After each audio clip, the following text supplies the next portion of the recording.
Yo, what's good, everybody? Hope y'all are having a fantastic Monday, man.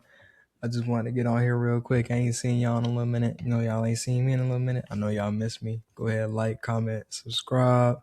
If y'all want the content, make sure you turn that notification bell on so we can get into it, man. But today it's gonna be kind of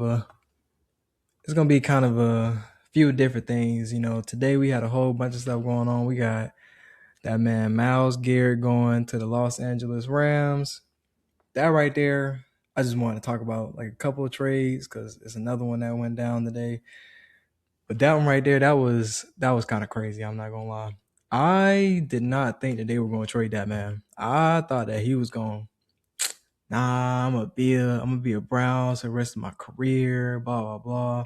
No, that man was working behind the scenes. He said, I wanted that trade. That boy got that trade. And what I will say is that, for him and his legacy, it's a good thing. Gives him a nice little last shebang to where he could possibly go win him a championship with, a good quarterback that's showing that he can do it and a good head coach that's honestly, they trying to make moves to make sure that they can get that quarterback another ring.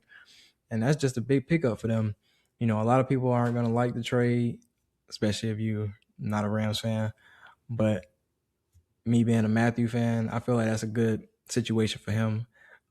Gives him the chance to go out there with a bang. He got one more year after this year, so that gives him and Myles about 2 good years. Myles still has 4 years left on his contract. I just think it's an all around win, especially like I said for the Rams, but for the Browns, they get a first round draft pick, they get a second round draft pick, and like two and 28, I think. Then they get a fifth round draft pick. So they stocking up on all the picks that they could possibly get to try and rebuild their organization. I feel like that's a really good thing for them. Um, I don't really think the Browns are gonna really make anything shake this year, especially with them having they're trying to figure out their quarterback situation, and they don't really have the pieces that they really need on offense to really go to a Super Bowl or really win a football game inside of the playoffs. So I think that's a good trade for both parties. It's just crazy because now the Rams are definitely the favorite to win the championship this year. I'm definitely going with the Rams all the way. But I just did not expect to see today a trade that Myles Garrett out of all people, because he got one of the highest contracts that's out there anyway. So they had to get up off that money. And then the young guy that they did trade, they were gonna have to pay him next year, I believe, anyway. So it was kind of like win-win situation at that. Would you rather pay your young guy that you were gonna have to give up some money to next year, or would you rather just bring in a guy that already got paid one of the highest contracts out there and just go ahead and roll with him? And he's already a proven commodity. So yeah, like I said, wins on both sides. And then, like I said, he was inside that trade. The young guy, Brian, he was in that or verse. I Jared Verse, my fault, not Brian. Jared Verse was in the trade to go to the Browns. So the Browns defense is still gonna be nasty. They can still make some shake if they figure out what their offense got going on. But I think that was like a move for later on for in their careers later on, like maybe like next year after that type deal. Which, like I said, I think is pretty cool for them. And then you got AJ Brown going to the Patriots. You know, I personally didn't want AJ Brown to leave the Eagles. I thought that him and Jalen could have made things work because yes, I feel like Jalen was inconsistent. Yes, they didn't treat AJ Brown the way that he needed to be treated inside of their offenses. But at the same time, like we're blaming Jalen Hurts a lot for that situation. But if we really look at it, every last one of their offensive coordinators left. They either got a head coaching job or, you know, yeah, to be honest, they got a head coaching job. Like, yeah, I can't. And then if they didn't get a head coaching job, they were bad, so they had to get fired. So I think it was one of those type situations where if they would have had the right offensive coordinator, they would have been okay. Maybe would have been able to make some shake. But I don't think Jalen and him really put in the time together in the offseason to really fix those issues that they had with the passing game. But I feel like with the Eagles, they get some draft compensation as well. They went out, got Makai Lemon, I believe. I think that was they pick. So they still have some great wide receivers in the room. Still got Devontae Smith, who is a starting caliber quarterback, is a number one on any team. So at the end of the day, I feel like it was a decent trade, for draft picks. Eagles, they love draft picks. But I still would have liked to see those two kind of work things out. But for the Patriots side, gives Drake May a guy to actually have a security blanket for a young quarterback. I personally don't think it really moves the needle too much because they still have one of the hardest schedules out there, even though their defense is going to be probably what they lean on the most this year. Because I don't really think we're going to have to really see what that offensive line looks like. But I feel like they can still win maybe one or two playoff games, but then they're gonna hit a stump when it comes down to a lot of those teams because a lot of good teams in the AFC this year, if the quarterbacks can stay healthy. Joe Burrow trying to go, Lamar, like Josh Allen. It's a lot of guys in that league, man. That's coming, and they trying to make it to the Super Bowl. So we're gonna see what ends up happening in the AFC, and we're gonna see if it pays off for uh AJ because he wanted that trade. Like I said, I didn't want him to leave, but at the end of the day, we just a fan. We just watching. He said he wanted a person that could throw on the ball. I'm not gonna say that Drake May was the best thrower out there, but we'll see what ends up happening. But yeah, I think on both those parties, I think both of them still end up being well. It's gonna really this trade is gonna really show who was the better option. Was it Jalen Hurts? Can you make your offense better without AJ Brown, or can you at least keep it the same? Can you get to a playoff game, win some playoff games with the wide receivers that you have, and can you be accurate? That was one of the things. Can you throw the ball consistently to your wide receivers and basically just get on the ball? Can you do that? And then with AJ Brown, shoot, you felt the way that you felt. You wanted to trade. Can you go out there and can you go out there and have a successful career with Drake May? Show us. Let us know. You know. And I think that's gonna be what we're gonna be looking at the most this year is between those two teams. And yeah. Yeah.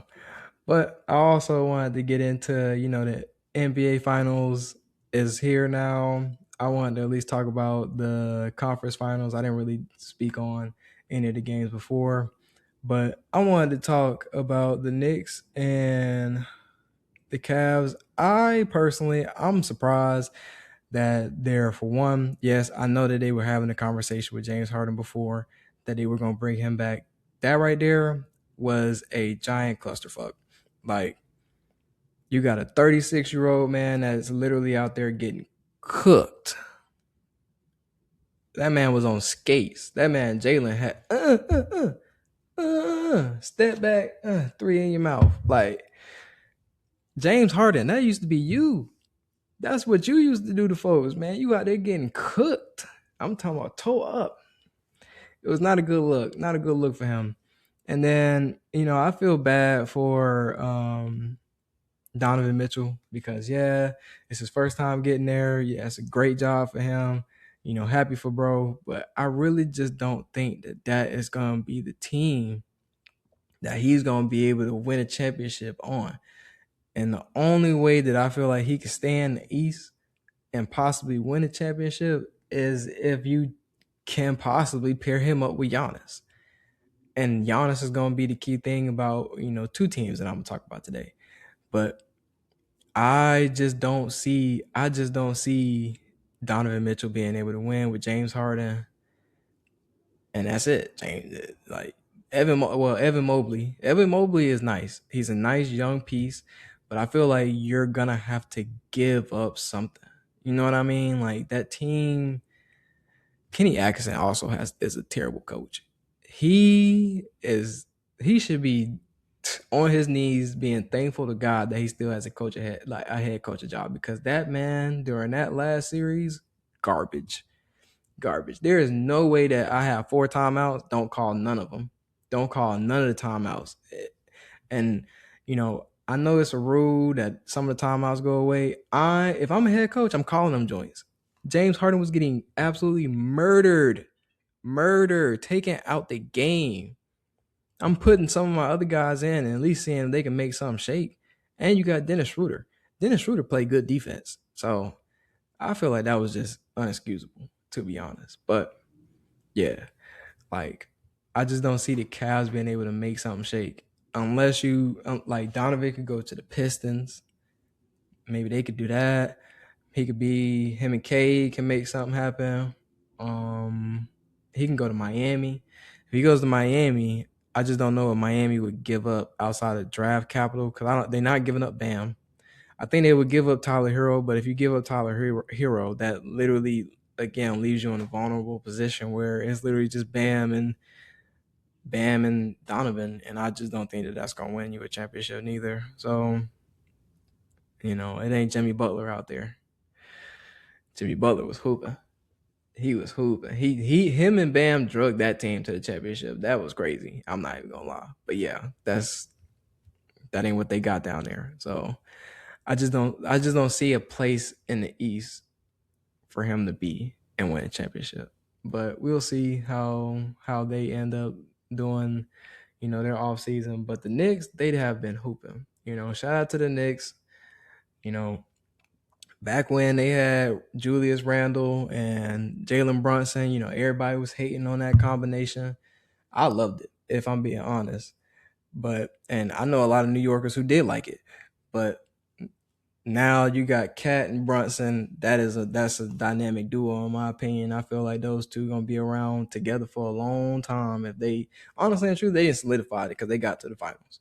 But they were able to at least show you that their skill sets can work together. And personally, me just being a Kentucky fan, I'm still waiting. I want Cat to drop that 30 bomb. But I understand that Cat don't need to drop 30. When Cat drop 30, we lose. When Cat drop more than 20, we lose. Man. I don't care. I don't care. I want to see Cat drop a 30 bomb. That's it. Play defense. How about that? Let my man hoop. I'm tired of my man having 15 points, 17 points, a smooth 20 points. Go back to the Minnesota days. Drop a 40 piece. Drop a 40 piece. Let me lower them on the table. God dang. That's what I'm trying to see. But Mike Brown has been doing his thing since losing those 2 games in Atlanta. He didn't move Carl to the point center is what they call it, the point center, and it's been working out for them. He's been a nice facilitator for the team. Jalen Brunson, whenever things get kind of tight, they just hit that Kobe ISO, get out the way and let that man cook. Which is it's nice to have a guy that's on your team that you could just have that moment. How your dance, young guy? And Jalen's been hooping. I still wish that they could have paired up him and Donovan Mitchell. They probably not gonna be able to do that. They probably never gonna do that because I know Donovan still would have wished that he would have been a Knick. But again, that's not gonna happen most likely. But the team that they have good perimeter guys that play good defense. Mikal Bridges. I'm not gonna sit right here and say I was on that bandwagon saying that you should have got up out of town, but bro, it was looking kind of scarce for you, big dog. Real scarce. I'm talking about 0 points. Nah, ain't no way. Ain't no way. So I'm very happy that he stepped up, started doing his thing, and has been doing his thing and playing good defense because that's what he is known for. But it was looking like get up out of there, but dog, because you looking kind of bad. I ain't even gonna lie. But yeah, man, that team has been looking really good. We'll get to that in a second, but I like how their overall team has been playing. OG's been hooping as long as he can stay healthy because he's a big key part as well. And Josh Hart done showing you if you leave his butt open, he gonna cash that. He gonna cash that mug. And then, like I said, Mike Brown, he's been using their locker room very well, using their bench very well. That was one thing that Tibbs didn't do. So that's another reason why he got the job. And, I'm glad that he's been able to show why he got the job and why he should have got the job. So yeah, I'm glad that the Knicks are going to the finals. Cause like I said, I'm a Kentucky guy.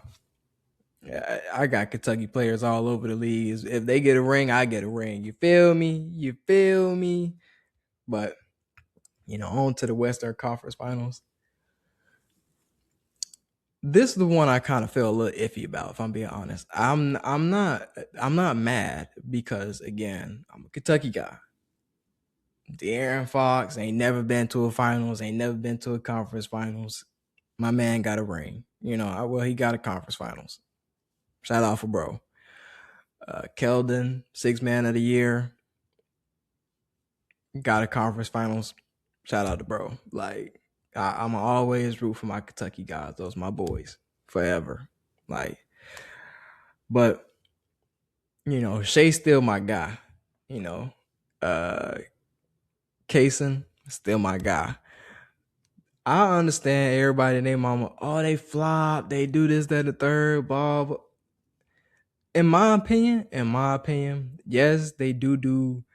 They do fall and do all the antics and stuff like that. No, I'm not saying that I agree with those, but a lot of the time, Shay be looking for a foul, and at the end of the day, the league has shown you in certain situations for years now. Try and get to the free throw line.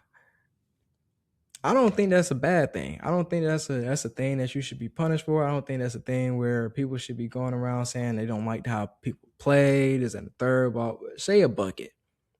I don't care what nobody say, how you put it, how you say it. Shea is a whole entire bucket.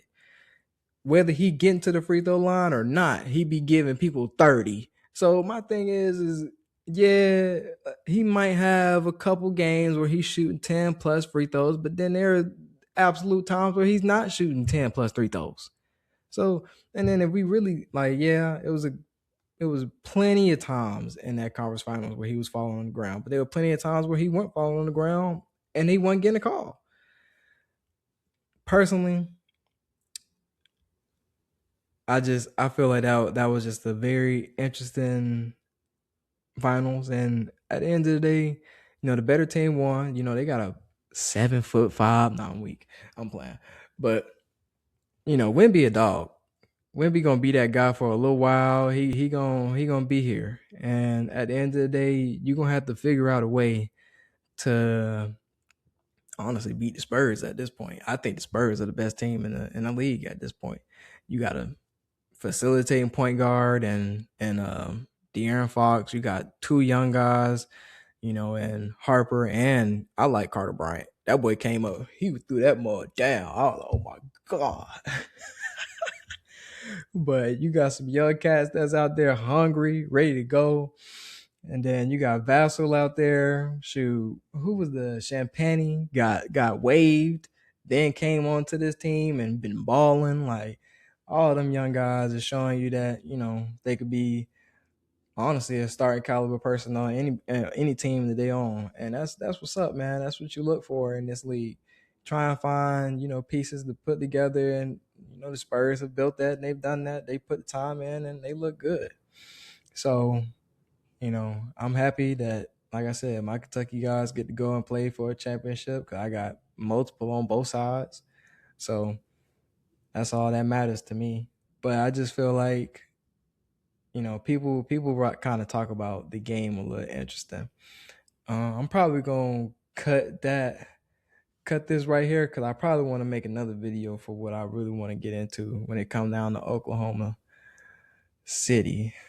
Yeah, I think because at the end of the day, I feel like they need to also make a couple moves themselves to kind of get back into contention. But I appreciate everybody for coming out, watching me.